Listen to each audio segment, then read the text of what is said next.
Konnichiwa, Nanun, Ego Sum. I am Chris. This is Chris in English. And we are still celebrating Comic-Con week, my friends. It is Comic-Con week. Isn't that a great thing? It's the week that thousands of people come to San Diego to celebrate geek culture. I like to call it Geek Week. What do you call it? Skandoosh's here. I got Hawken in the house. Mr. Marty, good day, sir. I'm glad to see you all. Let's take a look at what we're going to be doing today. We got lots of good stuff. Of course, we're going to have the word of the day. We have to learn a word today. Otherwise, what good is a day if we can't learn a word? I'll give you a little bit of a coronavirus update. Marty, Mr. Marty, all for you. Yeah, we'll talk a little bit about what coronavirus is doing here in San Diego and California. Mr. Marty, mind like a steel trap. It holds everything. Hey, we will talk about Comic-Con. What are we going to talk about Comic-Con? There is no Comic-Con officially in San Diego. It's online, but something special has popped up downtown San Diego. We'll talk a little bit about that.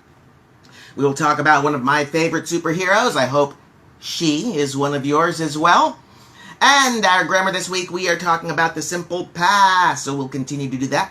We'll talk about simple past questions and negatives.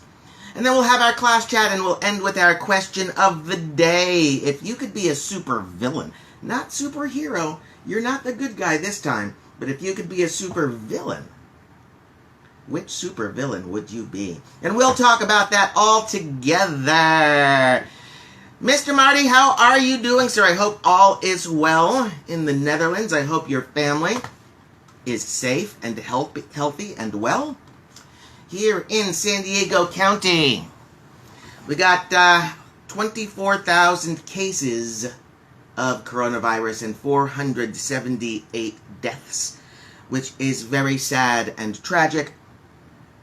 I guess if there were anything good to say here, it's that I don't think that number went up from yesterday. So that number seems a little bit steady, and we like steady. 143,000 dead in the United States with 3.9 million confirmed cases of coronavirus.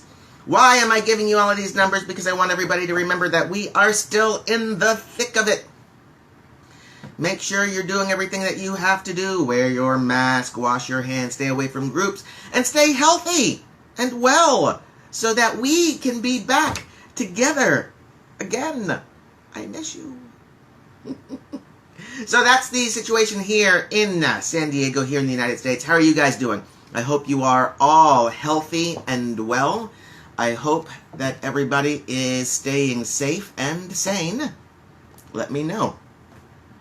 Let me know. What's next? I don't see anyone talking to me. Maybe it's just me and Marty at this second. Oh, here comes other people. Hello, other people. Welcome to the show. Let's do our word of the day. That's everybody's favorite part. It's the reason why you're here. It's the reason why I give you a word of the day every day. If you want to see the word of the day, go to ChrisinEnglish.com. Right there on the front page, you will see the word of the day. And I want to say thank you to the free dictionary. The free dictionary has an app that just throws the word of the day onto my website for me. So thank you, free dictionary. You're my friend. Our word of the day today is Epicurean. Epicurean. That's a really good word. E-P-I-C-U-R-E-A-N.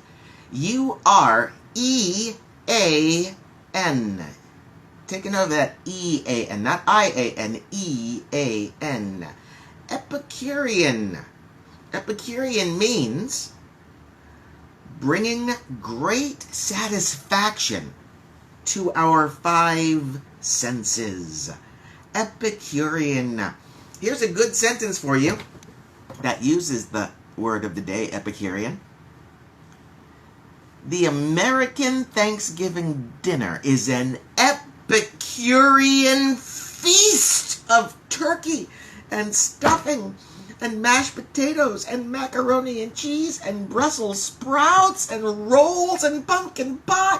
Pumpkin pie! It's an Epicurean feast. It's a delight for not only my eyes, but also my tongue. Epicurean describes something that gives great pleasure to our senses. What is Mr. Marty saying to me here?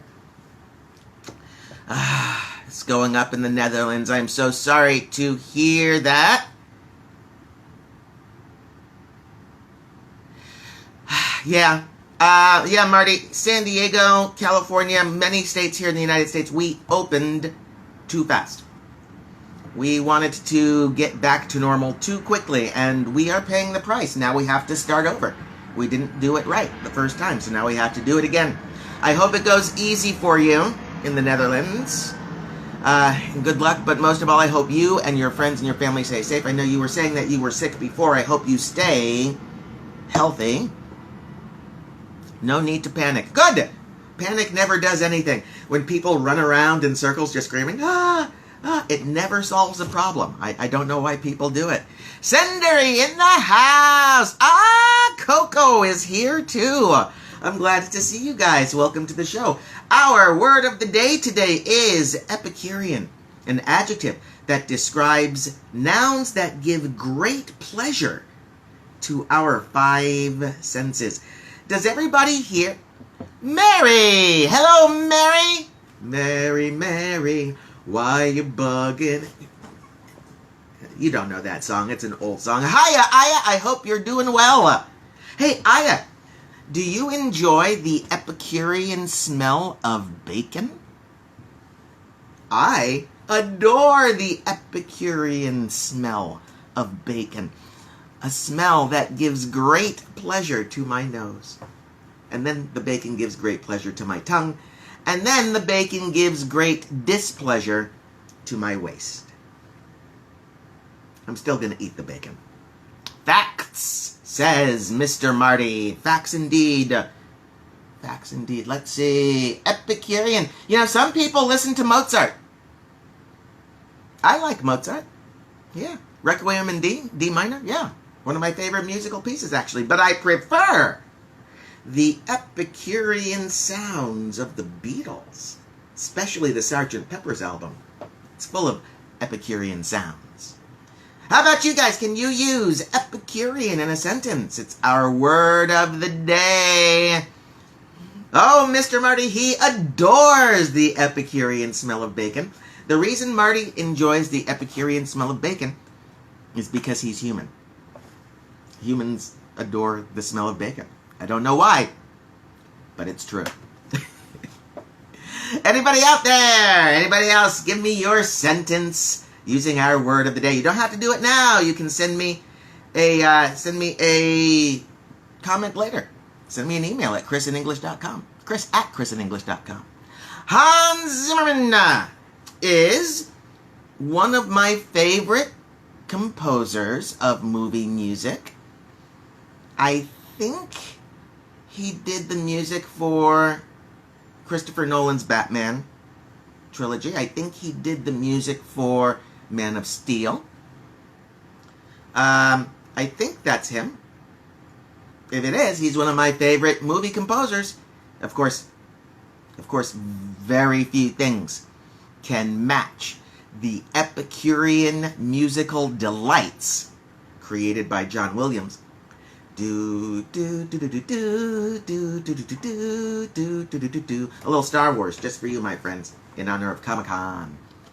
Hey, speaking of Comic-Con, usually this week, every year, 100,000 people will come to San Diego to celebrate Comic-Con. There'll be thousands of costumes. There'll be lots of games, lots of activities, parties all around the cities, celebrities walking down the street. It's a great week to be in San Diego. I love it. It's my favorite week. I call it Geek Week. Of course, because of stupid coronavirus. There is no Comic-Con in San Diego this year. There is Comic-Con online, so please, if you're interested in seeing all the cool Comic-Con stuff, everybody can attend this year. Tickets are free. You just go to, I think it's comiccon.com, comiccon.org, or just Google Comic-Con. You'll find all the cool stuff, Carol, all the cool Comic-Con stuff online for free this year. But if you are in San Diego, something special has happened. Across the street from where we would usually have the convention, people have created a shrine. A shrine. An area dedicated to remembering something. A shrine. They've put posters from movies. They put comic character figurines. Hello, Ro! Good to see you. Welcome to the show. We're talking about Comic-Con and the new shrine. Across the street, people have put up candles. People are lighting candles to Comic-Con this year. And it might seem silly. It might seem crazy to have this kind of remembrance for what amounts to a celebration of comic books and movies. But Comic-Con is important to a lot of people, and Comic-Con celebrates something important to me, storytelling. Storytelling is what Comic-Con is about. A celebration of telling each other stories to help us learn and to keep us entertained. And this shrine is just one way to keep us, to help us keep this idea in our heads. This week I'm going to be taking a drive down to the shrine. I'll take a picture. I'll put it right here on my Instagram page to show to all of you. Comic-Con in the news. Let's talk about one of my favorite comic book characters. I see we have a few women at the show today. Welcome, ladies. Today's comic book hero is for you. One of the first female comic book heroes. And, of course, her name is Wonder Woman. Wonder Woman. Wonder Woman. That song is from the 1970s TV show Wonder Woman, not the new 2000s movie. Oh, no. No. Although I like that song, too. That one's good. I think that's Hans Zimmerman. I think. Wonder Woman. What do I know about Wonder Woman? I know it right here because I created this slideshow about superheroes 2 years ago to share with my students. And Wonder Woman was one of the first ones that we did. Wonder Woman's real name is Diana Prince. She comes from Themyscira. I think that's how we pronounce it. It's also called Paradise Island. It's a island of only women. Fighter women, Amazon warriors. Wonder Woman is an Amazon warrior. Isn't that cool? She was introduced in December of 1941. Now, Superman, I think he was introduced in 32, I want to say. Yeah, I'm pretty sure that it is Hans. I think that he did do that one. And yet another reason why he is one of my favorite movie composers. After John Williams. Superman was 1932, I want to say. Batman, I want to say, was 35, I want to say. I'm not too sure. Wonder Woman was 1941. She was one of the first female superhero characters. She was created during what we call the Golden Age of comics. That's the time period where we got all those cool heroes like Superman and Batman and The Flash and, of course, Wonder Woman. She appeared in Sensation Comics. 6 months later, she got her own comic book. But one of my favorite things about Wonder Woman is her golden lasso of truth. Yeah, you know that golden lasso? She waves it around, she can catch people. Well, here's the thing about the golden lasso of truth. According to the comic book and the movies and everything, if she catches you with the golden lasso, you are forced to tell the truth. If you're caught by the golden lasso of truth, you have to tell the truth to any question that she asks. Wonder Woman fly.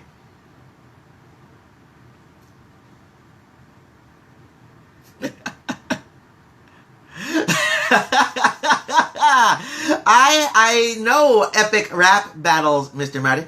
Wonder Woman fly, I'm about to tell you why, Princess Diana, but lady, don't die. Oh, I screwed that up. I'm sorry. I won't rap for you anymore. At least not without practicing first. I know epic rap battles. I don't know this one, but I'll take a look for it. Who does she battle? Who does she go up against? Because she is tough. She is fierce. But the lasso of truth. Hello, Ponte. Good to see you today. If Wonder Woman catches someone with the lasso of truth, they have to answer any question totally truthfully. Why is this interesting? The character Wonder Woman was created by a man named Dr. William Moulton Marston, who led an interesting life in general. He worked for the FBI, was one of the things that he did. And one of his jobs in the FBI, he invented the lie detector test. The man who created Wonder Woman and her lasso of truth, a device that forces people to tell the truth, is also the creator of the lie detector test. How is that? Let's see, Stevie Wonder played the great artist. That is T-Pain. Oh, I love my Stevie Wonder.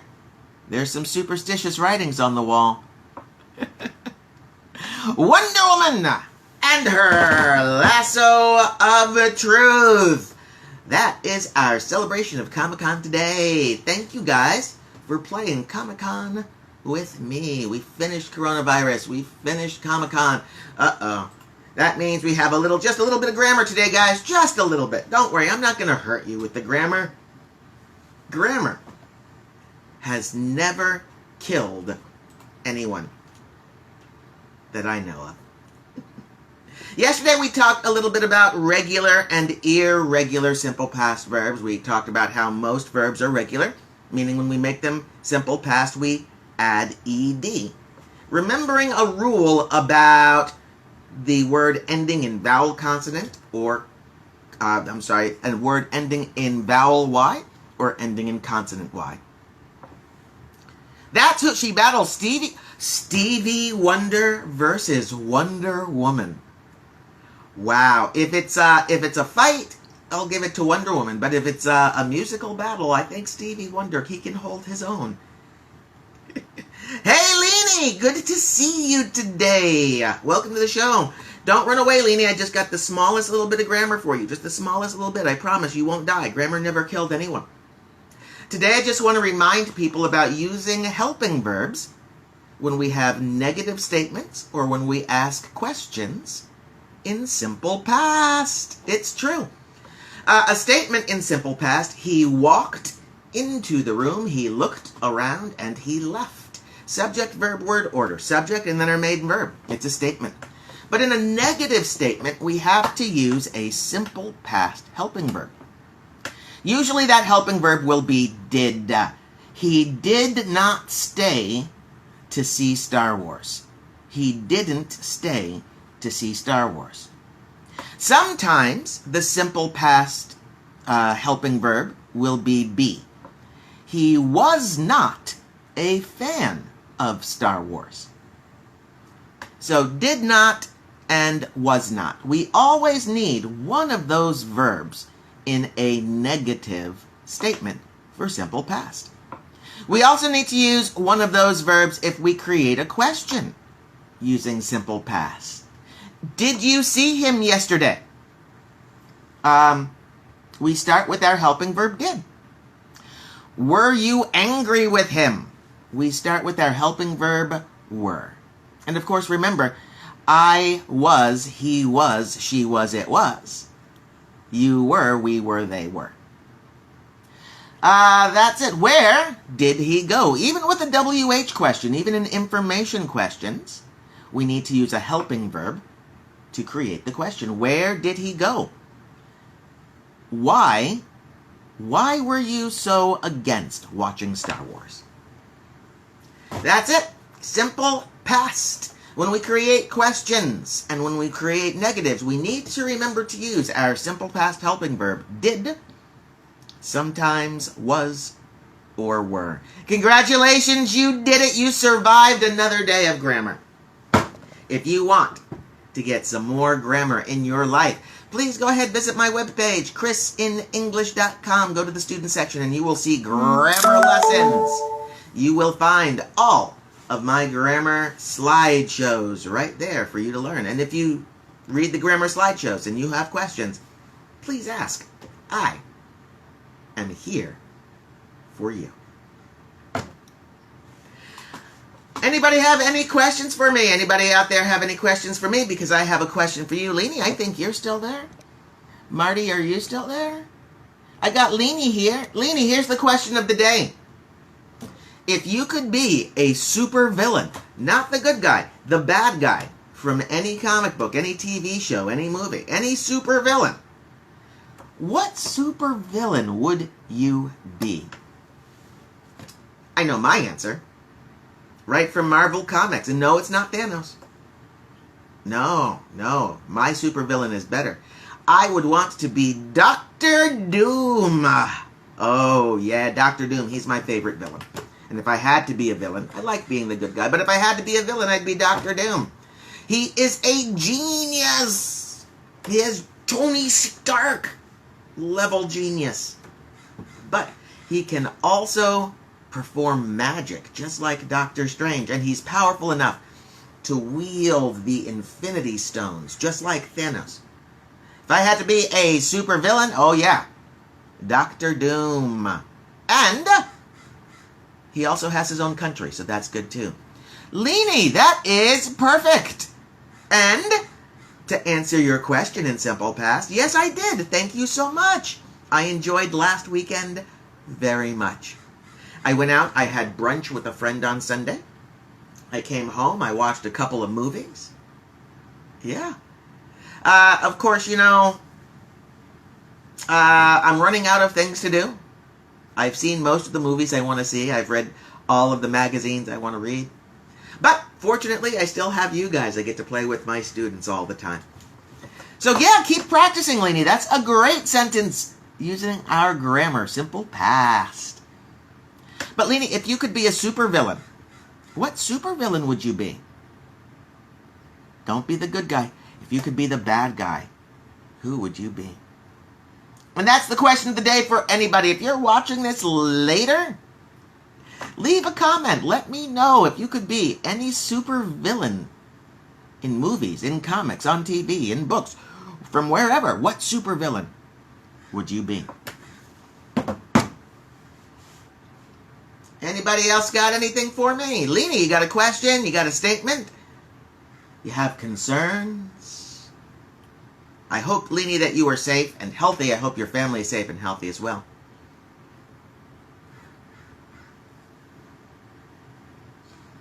All right, my friends, I guess we'll have a little bit of a short show. I'll drink a little bit of coffee for you, but I'll let you see his Star Wars face.